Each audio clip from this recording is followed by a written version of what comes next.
Olá, irmãos. Estou bem animado a gente poder dividir alguns pensamentos da Bíblia nessa quarta-feira, dia 8, né? Dia 8 de abril de 2020. E é uma alegria poder extrair da Bíblia os pensamentos de Deus que nos ajudam e nos fortalecem. Vamos começar com uma oração. Deus, muito obrigado pelo amor que o Senhor tem por nós e pela oportunidade, Pai, de dividirmos a Tua palavra, de podermos estudá-la e compreendê-la. Obrigado pelo amor que o Senhor tem por nós, manifestado pela morte do Teu Filho na cruz. Nos abençoa no dia de hoje, para Te amarmos cada dia mais e de uma forma cada vez mais profunda. Muito obrigado, Deus. Oramos em nome de Jesus. Amém. Hoje, o tema dessa pregação é o Salmo 139, as características de Deus. Esse salmo foi um salmo escrito por Davi, e eu fico sempre pensando como Davi conseguiu escrever algo tão profundo, da onde ele tirou a inspiração para escrever palavras tão profundas. E pensando, estudando um pouco sobre a vida de Davi, primeiro Davi lá foi ungido por Samuel, em 1 Samuel capítulo 16, mas o que me chamou muita atenção foi 2 Samuel capítulo 8, que fala das guerras que Davi enfrentou, das vitórias, das batalhas. Davi é conhecido como um grande guerreiro. Quem não lembra, não podemos esquecer Davi e Golias, a famosa batalha logo após Davi ter sido ungido. E é importante, quando a gente pensa em alguém que viveu na guerra, nós podemos extrair algumas coisas e entender um pouco do coração de Davi. Eu e minha esposa, nós assistimos alguns filmes sobre aquelas guerras do passado, e é impressionante porque naquelas guerras, naqueles confrontos dos tempos antigos, ainda na época da espada, do arco, dos escudos, ver que aqueles guerreiros eles iam sem saber se eles iam voltar vivos. E a maioria, muitos deles, melhor dizendo, não voltavam vivos. E a guerra sangrenta, as pessoas não tinham piedade, matavam, decapitavam. E quando você está numa vida de guerra, como esses filmes mostram, o pensamento da pessoa está apegado não está tão apegado nas coisas a longo prazo, no futuro, porque o futuro pode terminar hoje, na próxima batalha. Você vive de guerra em guerra, dia após dia. E na minha visão, Davi ele tinha um pouco desse pensamento de que a vida dele dependia de Deus e só tinha sentido enquanto ele estava próximo de Deus. Hoje em dia é interessante porque a expectativa de vida no Brasil já passou de 70 anos.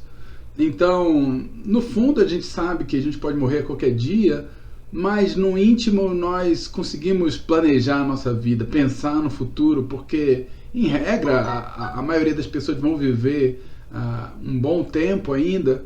Então nós começamos a planejar nossas vidas, focar nossos pensamentos nas coisas terrenas, em ter um bom emprego e crescer profissionalmente, em ganhar dinheiro, em criar nossos filhos, e planejamos nossas vidas nesse sentido. Mas quando a pessoa vive nos tempos como vivia Davi, a vida ela não faz muito sentido. As coisas materiais, os bens, não faz sentido se nós não estamos próximos de Deus. E nesses momentos que se vive numa situação como a dele, é impossível não pensar em Deus e não pensar na grandeza de Deus. E no Salmo 139, quero compartilhar com vocês, a Bíblia fala no versículo 1: Senhor, Tu me sondas e me conheces, sabes quando me sento e quando me levanto, de longe percebes os meus pensamentos, sabe muito bem quando trabalho e quando descanso. Todos os meus caminhos são bem conhecidos por Ti. Antes mesmo que a palavra me chegue à língua, tu já a conheces inteiramente, Senhor. Tu me cercas por trás e pela frente, põe a tua mão sobre mim. Tal conhecimento é maravilhoso demais e está além do meu alcance. É tão elevado que não posso atingir. É impressionante porque o Salmo 139, nós vamos ver, ele mostra nas 3 primeiras partes dele as características de Deus, a onisciência, a onipresença e a onipotência de Deus. E no versículo 1 a 6, Davi mostra a onisciência de Deus. Ele fala no versículo 1, Senhor, tu me sondas e me conheces. Ele fala, no versículo 3, sabe muito bem quando trabalho, quando descanso. E no 4, impressionante, mesmo que antes que a palavra chegue à minha língua, tu conheces inteiramente, Senhor. Davi, ele sabia que Deus conhecia mais a ele do que ele próprio.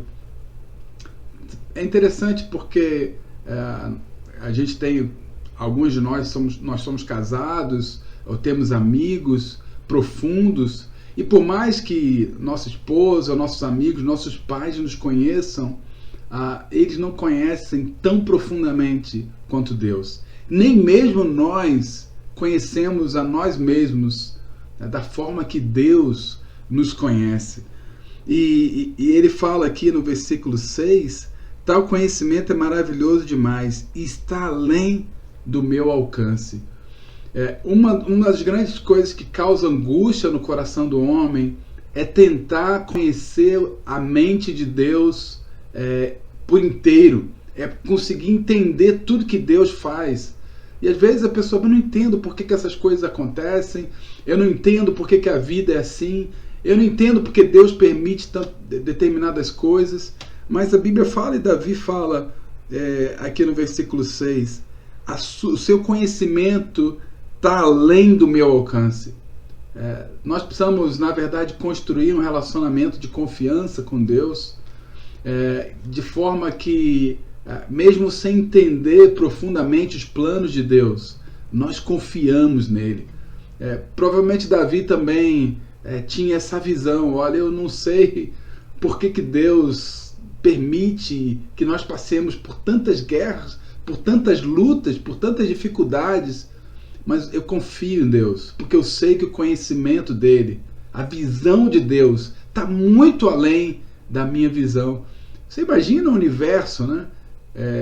Você imagina o que é um grão de areia na praia. Imagina a praia, aquela praia imensa, com aquela faixa de areia imensa. O que é um grão de areia naquele imensidão?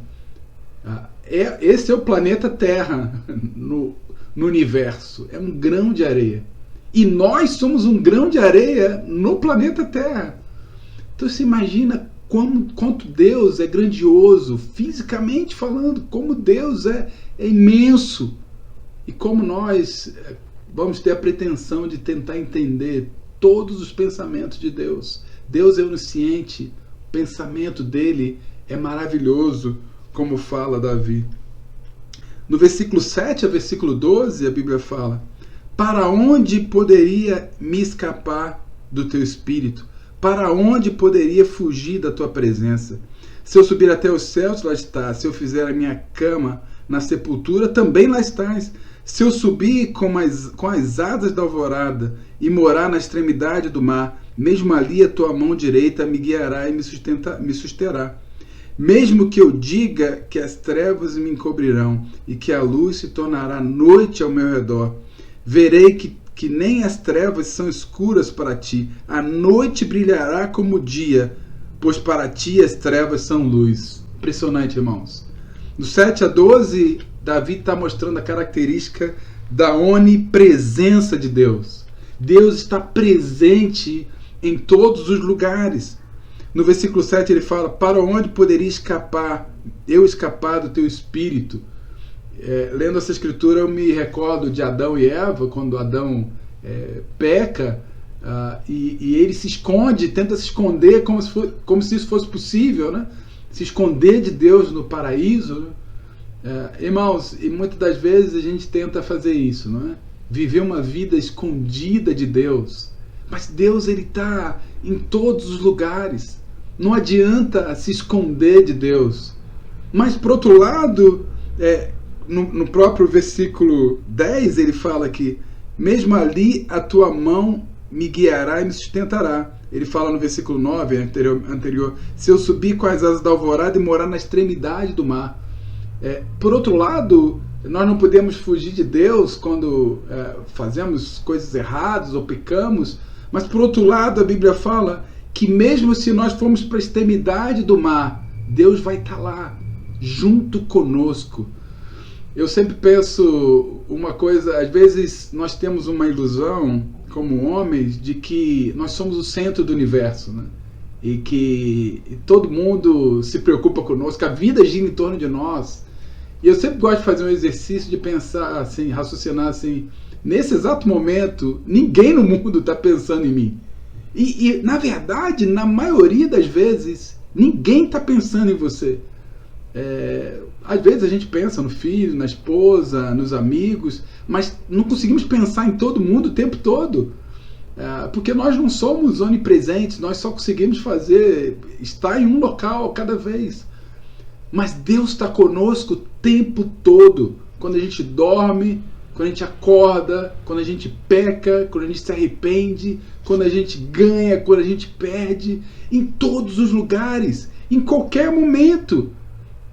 Se nós estivermos andando na rua, podemos orar a Deus, porque Deus está ali conosco. Se nós estivermos descansando, se nós estivermos fazendo qualquer tipo de coisa na nossa vida, Deus está ali, nós podemos nos comunicar com Ele. Deus está presente na nossa vida em todo momento. Não precisa abrir, mas em Mateus 27, 46, talvez é o momento em que Jesus está na cruz, e ele fala aquela frase famosa, meu Deus, por que me desamparaste?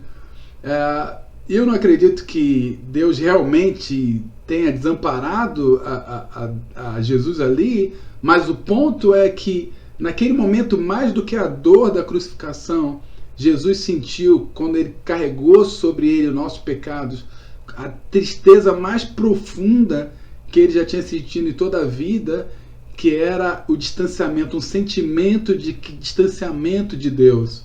Esse é o pior sentimento que alguém pode ter na vida, é sentir distante de Deus. Porque a maior bênção que nós temos é Deus estar conosco em todos os momentos. Algo poético também, maravilhoso, que não sai da minha cabeça nesses dias, é no versículo 12, que ele fala que a noite brilhará como o dia. Eu fico imaginando Deus, e sempre um sinônimo de medo é a noite, a escuridão. E eu fico imaginando a gente na escuridão, olhando assim, aquela névoa, aquela trevas total e aquele medo. E aí Deus, é como se Deus desse um óculos para nós e fala, olha, enxerga a vida como eu enxergo. E nós botamos aquele óculos e a noite brilha como o dia. E nós conseguimos ver tudo, a imensidão, as estrelas, o mato, os bichinhos, tudo. Conseguimos ver como se brilhando, como se fosse o dia. É assim que Deus enxerga a vida, com luz, com poder.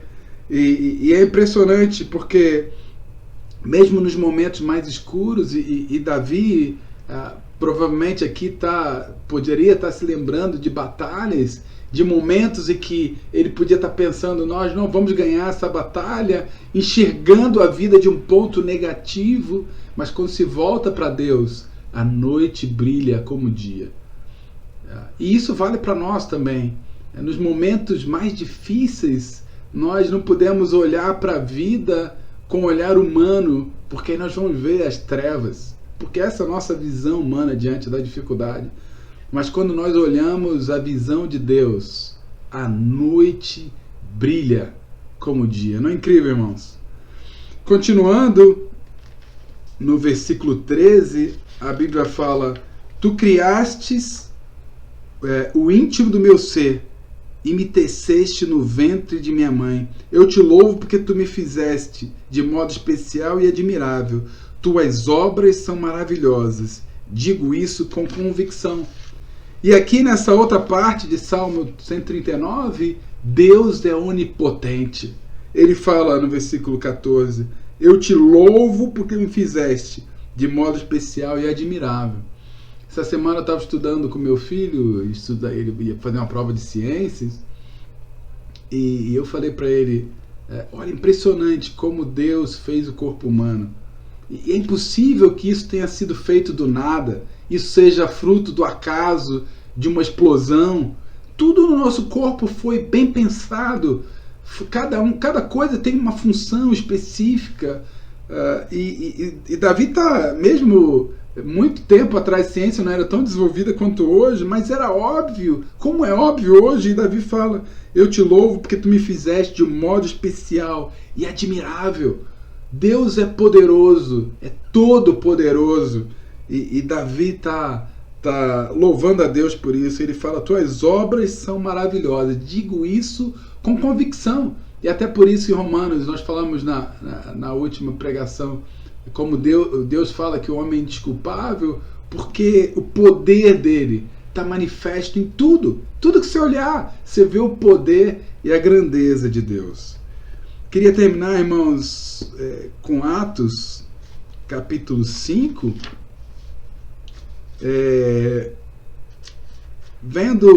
entendendo o coração de Davi, como ele conhecia a Deus. Algo que me chama a atenção é a diferença da nossa vida entre o nosso propósito e a nossa missão. Sem dúvida nenhuma, como cristãos, nós conhecemos a nossa missão, que está em Mateus 28, 18 a 20, e a todos os povos do mundo, fazer discípulos, batizar, ensinar, obedecer. É a escritura super conhecida. Mas isso é a nossa missão. Mas o nosso propósito de vida é conhecer a Deus, como Davi conhecia. Se nós conhecermos a Deus, o Deus onisciente, onipresente, onipotente, irmãos, nossa vida muda completamente. O sentido da nossa vida, ele se transforma à medida que nós conhecemos profundamente a Deus. Temos uma amizade com Ele. Podemos chamar Deus de amigos, como fala na Bíblia. Mas no versículo 5, Atos capítulo 5, queria destacar aqui, versículo 40, Gamaliel tinha dado o conselho para aquelas pessoas que queriam matar os discípulos, né? E a Bíblia fala no versículo 40, eles foram convencidos pelo discurso de Gamaliel, chamaram os apóstolos e mandaram açoitá-los. Depois ordenaram-lhes que não falasse do nome de Jesus e o deixaram sair em liberdade. Os apóstolos saíram do sinédrio alegres por terem sido considerados dignos de serem humilhados por causa do nome. Todos os dias, no templo e de casa em casa, não deixavam de ensinar e proclamar que Jesus é o Cristo. Irmãos, essa escritura é clara, a diferença entre o propósito e a missão. A missão estava clara, era proclamar que Jesus era o Cristo. E essa é a nossa missão e vai ser até o fim de nossos dias. Mas a Bíblia fala aqui que aqueles homens açoitaram os apóstolos e deram ordem para que eles não falassem do nome de Jesus. E a Bíblia fala que os apóstolos saíram alegres por terem sido considerados dignos de serem humilhados por causa do nome. Eles saíram felizes porque eles conheciam a Deus, esse Deus que Davi fala no Salmo 139. E por conhecer a Deus, era uma honra poder ser embaixador de Cristo. É uma honra poder falar de um Deus tão poderoso, poder divulgar esse Deus para que outras pessoas possam conhecer. Irmãos, então, eu quero terminar por aqui dizendo que se nós conhecermos esse Deus profundamente, é impossível que nossa boca se cale e que nós não venhamos anunciar a esse Deus maravilhoso e poderoso. Após aqui a pregação, eu vou deixar uma música, uma canção, que é justamente sobre Salmo 39, muito antiga, da década de 80, e de um grupo chamado Grupo Prisma, E essa canção é fantástica. E você ouvindo a canção depois de ter estudado o Salmo, é maravilhoso. Eu desejo para você uma ótima semana, um ótimo dia. Que Deus esteja com você e com sua família. Amém.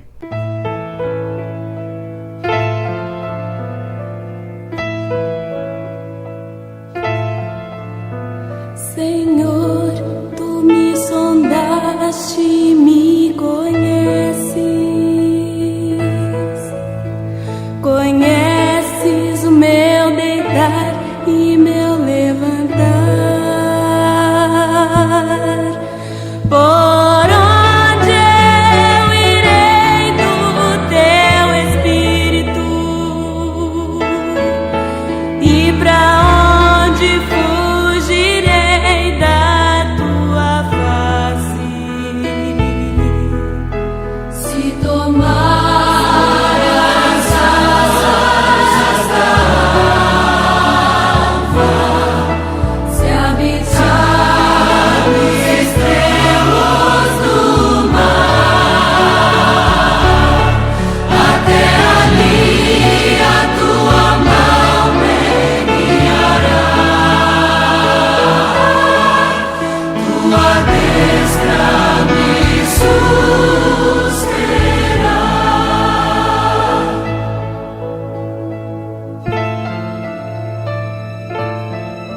Se disser, se as trevas me cobrirão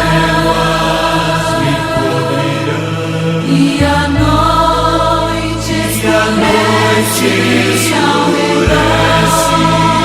redor, as trevas e a luz são iguais pra ti. Noite brilha como dia, e se tomar as asas da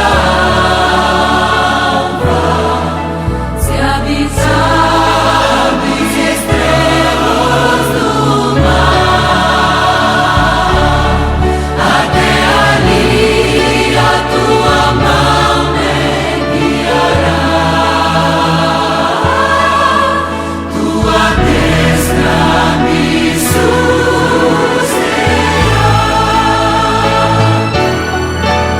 Eu te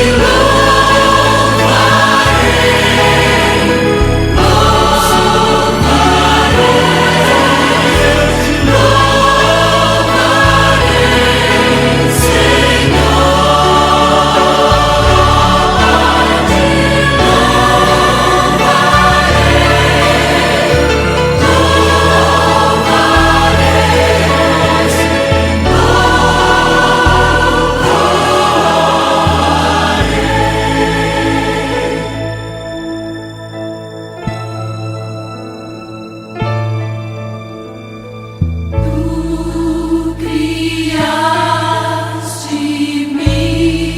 Senhor, formaste